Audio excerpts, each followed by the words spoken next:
BA बाग द्वितीय वर्ष में अपने काव्य शास्त्र के लिए काव्य के बारे में 2 व्याख्यान हो चुके हैं। अब पहले ये है कि काव्य क्या है, इसके बारे में भी बताया है। साहित्य और काव्य वैसे तो दोनों एक ही है, लेकिन इसमें गहराई से शोध करें तो अलग अलग बताया। जैसे अपने साहित्यालोचन किताब में बाबू श्याम सुंदर दास जी ने इसकी विस्तृत व्याख्या की है। उन्होंने लिखा है कि वैसे तो दोनों एक हैं, लेकिन बहुत से आचार्यों ने ये माना है कि दोनों एक है, बहुत से कम आचार्यों ने ये माना है कि अलग अलग है। अब साहित्य का मतलब क्या है? साहित्यस्य भावम साहित्यम, जिसमें हित की भावना छिपी हुई हो वह साहित्य है। लेकिन आजकल साहित्य किसको कहते हैं? हम देखते हैं किसी के विषय में, जैसे अपने दवाइयाँ आती है, उसका भी साहित्य होता है, लेकिन वो काव्य नहीं हो सकता, उसका भी लिखा हुआ होता है। अंग्रेजी शब्द है लिटरेचर का संबंध जो है, कहीं भी किसी के बारे में लिखा गया हो उसको भी आजकल साहित्य में लेते हैं। जैसे आगे जा कर के एक बात आती है, अपने पढ़ते हैं रीतिकालीन काव्य या हिंदी साहित्य का इतिहास। हिंदी साहित्य का इतिहास 3 शब्द आए हैं, हिंदी साहित्य और इतिहास। अब हिंदी साहित्य का इतिहास कहते ही, अब पहले तो हम ये देखें कि इतिहास और साहित्य में कुछ अंतर है क्या? पता ये चलता है कि दोनों में बहुत अंतर है। इतिहास किसको कहते हैं और साहित्य किसको कहते हैं? पहले भी आपको बताया, साहित्यस्य भावम साहित्यम, जिसमें हित की भावना छिपी हुई हो वह साहित्य है। अब इतिहास की क्या परिभाषा है? इतिहास किसको कहते हैं? इतिहास का मतलब है कि जो पूर्व घटनाएं घटित हो चुकी है, जो सत्य घटनाओं पर आधारित है, उसको इतिहास कहते हैं। लेकिन साहित्य और काव्य, इसमें ये जरूरी नहीं कि पूर्व घटनाओं पर घटित हो या सत्य घटनाएं हो और उसमें लिखा जाए तो वो क्या हो जाएगा? उसमें नीरसता आ जाएगी, आनंद नहीं आएगा। पहले भी आपको बताया गया है कि साहित्य का या काव्य का उद्देश्य है आनंद की प्राप्ति करना। अब आनंद की प्राप्ति करने का मतलब यह कि आत्म शांति। दूसरा, इतिहास में तो क्या है? सत्य घटना। साहित्य में भी सत्य घटनाओं पर साहित्य लिखा जाता है, काव्य लिखा जाता है, लेकिन उसमें कल्पना की उड़ान भी होती है, कल्पना शक्ति भी होती है। अगर हम सारी की सारी सत्य घटनाओं पर आधारित काव्य शास्त्र लिख दें तो फिर वो क्या होगा? इतिहास बन जाएगा, उसमें नीरसता आ जाएगी।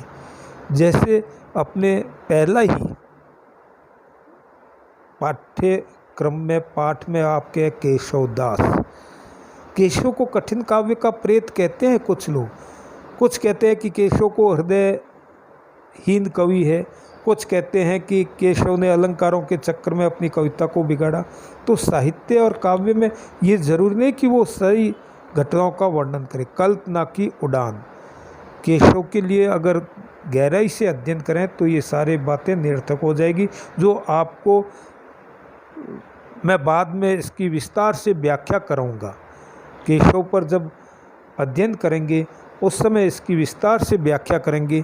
अभी तो काव्य शास्त्र की व्याख्या है कि काव्य शास्त्र जो आपके इकाई 5 में है, काव्य शास्त्र, उस पर व्याख्या हो रही है कि साहित्य और काव्य शास्त्र। तो साहित्यालोचन में बाबू श्याम सुंदर दास जी ने बहुत विस्तार से बताया है कि काव्य क्या है। अब काव्य में जैसे इतिहास का और काव्य का भेद आ गया, इतिहास और साहित्य का भेद आ गया कि इतिहास तो सत्य घटनाओं पर आधारित है, लेकिन काव्य शास्त्र क्या है? उस पर आधारित। अब काव्य जैसे आपके कहा गया है, साहित्य दर्पणकार ने लक्षण दिया है वाक्यम रसात्मकम काव्यम, अर्थात स्वर प्रधान होने के कारण रस ही जिसका जीवन भूत आत्मा है, ऐसा वाक्य काव्य कहलाता है। इसी से कहा है कि काव्य में वाणी की विदग्धता, विलक्षणता, विमिश्रित चातुर्य की प्रधानता होने पर ही उसका जीवन रस ही है। शब्द सौष्ठव मात्र उतना मनोरम नहीं है, वक्तव्य विषय के व्यक्त करने का भिन्न भिन्न प्रकार उतना मनमोहक नहीं हो सकता जितना कि मार्मिक और सरस अर्थ। शब्दों का लालित्य व उसकी झंकार सुनकर हम भले ही वाह वाह कह दें, पर वे हमारे हृदय का स्पर्श नहीं कर सकते, उसमें गुदगुदी पैदा नहीं कर सकते। पर अर्थ इस अर्थ के लिए सर्वथा समर्थ है। अलौकिक आनंद का दान हमारे काव्य का ध्येय है। यह आनंद बाह्य आडंबर से प्राप्त नहीं हो सकता। अलंकार व विशिष्ट पद रचना काव्य की आत्मा नहीं हो सकती। काव्य आत्मा तो बस अर्थ का उत्कर्ष ही है, जो रस के समावेश से ही सिद्ध हो सकता है। जब तक किसी बात से हमारा हृदय गदगद नहीं हो उठता, मुग्ध नहीं हो जाता, तब तक हम किसी वर्णन को काव्य कह ही कैसे सकते हैं। किसी भाव के उद्रेक ही में तो अर्थ की सार्थकता है। यह अर्थ हृदय स्पर्शी तभी हो सकता है जब उसमें हृदय के गुप्त सुप्त भाव को छेड़कर जागृत करने की शक्ति हो। अब सोए हुए भावों को जागृत करना, उसी जागृत भाव में हम भूल जाएं तो हमें सच्चा आनंद प्राप्त होगा, और वही आनंद काव्य का रस है।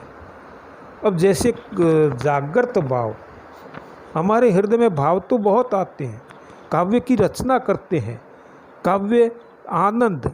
अब आनंद की जो पहले भी आपको बताइए कि आनंद की परिभाषा अलग अलग है। आनंद किस में आए? आपने पिछली कक्षाओं में रस के बारे में भी पढ़ा है। एक शब्द आता है साधारणीकरण। अब साधारणीकरण का अर्थ क्या हो सकता है? यहाँ आनंद की बात आती है कि आनंद किस में? साधारणीकरण हो जाता है जब हम नाटक देखते हैं। आपके सेकंड प्रश्न पत्र में जो नाटक है, विस्तार से व्याख्याएं आपको बताई गई है, नाटक के बारे में बताया गया है। नाटक का उद्देश्य क्या है, नाटक किस लिए हो। आपको जब दृश्य और श्रव्य काव्य के बारे में बताया गया है तो नाटक के बारे में भी बताया गया है। अब नाटक में हम जब शब्द आया साधारणीकरण, तो नाटक का जब अभिनय किया जाता है, अभिनय करते हैं, तो पात्र जो अभिनय कर रहा है, क्या रस की उत्पत्ति उसमें होती है या जो दर्शक देखता है उसमें होती है? किसमें होती है रस की निष्पत्ति? आनंद किसको आता है? अगर हम ये कहें कि अभिनय करने वाले को आनंद आता है और पाठक को आनंद, जो देखता है, जो वहाँ बैठा है, जिसको सामाजिक कहते हैं, उसमें आनंद नहीं हो,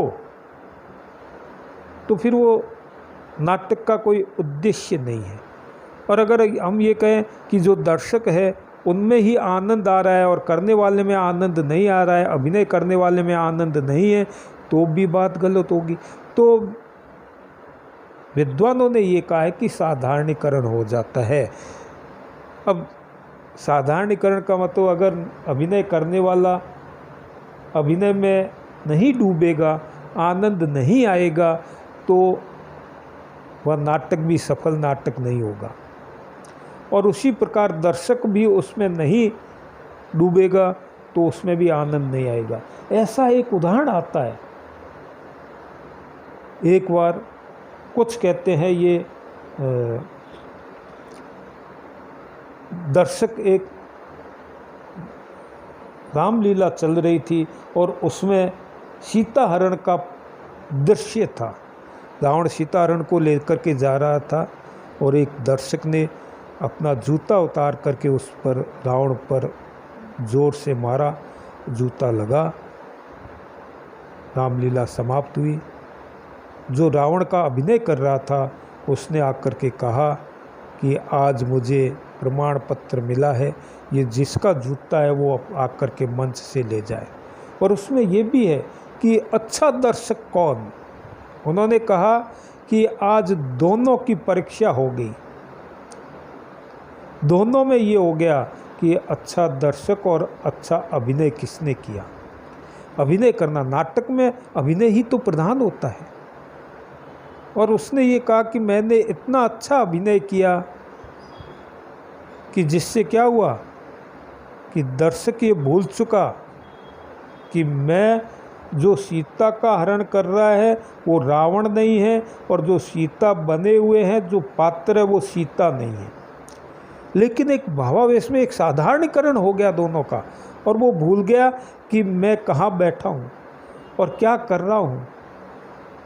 उसने जब जूता मांगा तो उसने कहा ये जूता मैं नहीं दूंगा, ये तो मेरा प्रमाण पत्र है कि मैंने इतना अच्छा अभिनय किया, कि वो अपने आप को भूल गया। तो काव्य में, आनंद में हम ये भूल जाते हैं, तभी तो आनंद आता है। हमारे ये मनोभाव, ये सारी कुछ हो जाता है कि हम क्या कर रहे हैं, और उस काव्य को पढ़ कर के और देख कर के जो आनंद आता है उसमें हम भूल जाते हैं कि यह काव्य है। तो काव्य के लिए ये आया है, साहित्य के लिए आया है, इतिहास में यह है कि कल्पना की उड़ान होती है, कल्पना भी होती है और उसमें सत्यता भी होती है, सत्य भी होती है और कल्पना भी होती है। काव्य, अब काव्य का शरीर शब्द और अर्थ है। कहा गया कि काव्य का शरीर शब्द और अर्थ है, रस आत्मा है, शौर्य आदि गुण है, काणत्व आदि के तुल्य दोष है, अंगों के सुगठन के समान रीतियाँ हैं और कटक कुंडल के समान अलंकार है। अब जैसे काव्य के बारे में, काव्य की आत्मा के बारे में आया, तो हमने पहले भी आपको बताया था कि 6 संप्रदाय हुए हैं। काव्य की आत्मा में अलग अलग संप्रदायों ने, अलग अलग आचार्यों ने अलग अलग इसकी व्याख्या की है। अभी जो आपको बताया कि काव्य की आत्मा क्या है, वो क्या है, रस है, शौर्य आदि गुण है, और जो अपने कहा है कटक कुंडल आभूषण, वो क्या है, अलंकार। अलंकार का मतलब ही क्या है, अलंकार किसको कहते हैं, अलंकार का शाब्दिक अर्थ क्या है। अलंकार का शाब्दिक अर्थ है आभूषण। आभूषण का अर्थ है गहना। गहने हम पहनते हैं तो क्या होता है, क्या गहने आत्मा हो सकते हैं। और दूसरा आप ये भी कह सकते हैं कि गहने एक स्थान से दूसरे स्थान पर धारण करने पर क्या होगा, वो भद्दापन आ जाएगा उसमें। अगर गले का गहना है, उसको हाथ में पहनेंगे तो क्या होगा, उसमें भद्दापन आ जाएगा। पाँव में पहनने जाने वाली जो पायल है, उसको गले में पहन लेंगे तो क्या होगा, वो शोभा बढ़ाएगी क्या, काव्य की शोभा बढ़ाएगी क्या, वो काव्य की शोभा नहीं बढ़ाएगी, काव्य में दोष उत्पन्न कर देगी। और जब काव्य की शोभा नहीं बढ़ाएगी तो अलंकार तो काव्य में सहायक होते हैं, आत्मा नहीं हो सकते, काव्य की आत्मा नहीं हो सकते। अलंकार जो है वो काव्य की आत्मा नहीं हो सकती, वो तो एक सहायक है, वो तो एक चमत्कार प्रदान करते हैं, वो तो एक शोभा बढ़ाते हैं। इसलिए कल अलंकारों की परिभाषा भी कही है कि अलंकार काव्य की शोभा को बढ़ाने वाले होते हैं, और जब काव्य की शोभा को बढ़ाते हैं तो वो आत्मा नहीं हो सकती, और आत्मा नहीं हो सकती तो वो क्या है, आनंद नहीं आ सकता। ठीक है, उसमें आनंद आता है। केशवदास ने कहा है, केशव ने तो ये भी कह दिया कि यद्यपि सुजाति सुलक्षणी कविता वनिता मित कि, और जयदेव आदि ने जो दूसरे, उन्होंने तो यहाँ तक कह दिया कि लोग अग्नि में जैसे ताप होता है उसी प्रकार काव्य से अलंकार निकाल दें तो काव्य कुछ भी नहीं रहता है। अग्नि के बिना धुआं, बहुत से उदाहरण दिए। उन्होंने ये कहा है, केशव तो अलंकारवादी, केशव पर जो प्रभाव दंडी भामट उद्भट आदि का पड़ा है, संस्कृत आचार्यों का प्रभाव पड़ा है, केशव तो ये कहते ही है कि अलंकारों के बिना कविता नहीं हो सकती। लेकिन यह केशव की जो धारणा है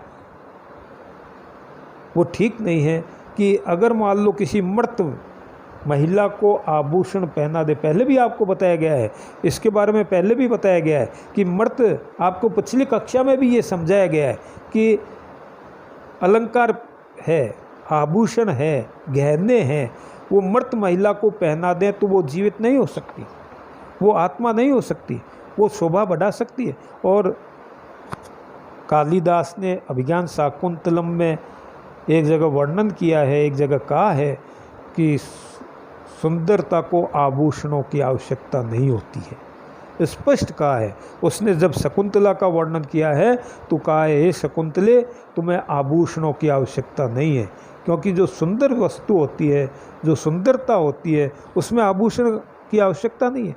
आभूषण को, उसकी शोभा को बढ़ाते हैं।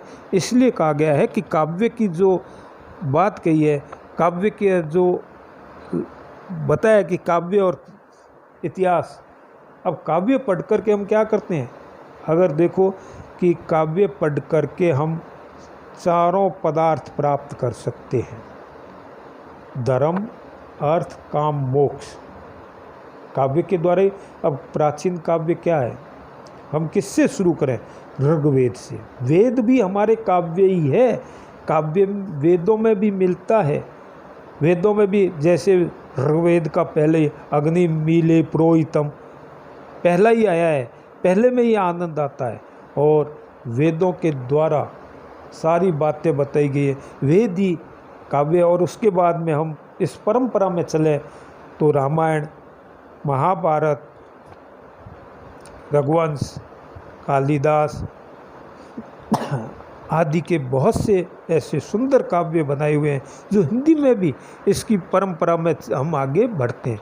हमारे जो काव्य की परंपरा है, काव्य शास्त्र है, काव्य के गुण हैं, हम अगले जो आपको विस्तार से बताएंगे कि काव्य आखिर क्यों पढ़ते हैं, काव्य का प्रयोजन क्या है, काव्य का लक्ष्य क्या है, काव्य के बारे में हम विस्तार से अगले जो आपकी कक्षा होगी वीडियो के द्वारा, उसमें विस्तार से बताया जाएगा काव्य के लिए क्या है। तो जब तक आप काव्य में रुचि न लें, केशव आदि, बिहारी, गणानंद, भूषण, देव आदि को न पढ़ें, जब तक आपके पास में किताबें नहीं आ जाती, तब तक हम इसी प्रकार से जो आपके 5वीं इकाई है उस पर विस्तार से चर्चा करेंगे।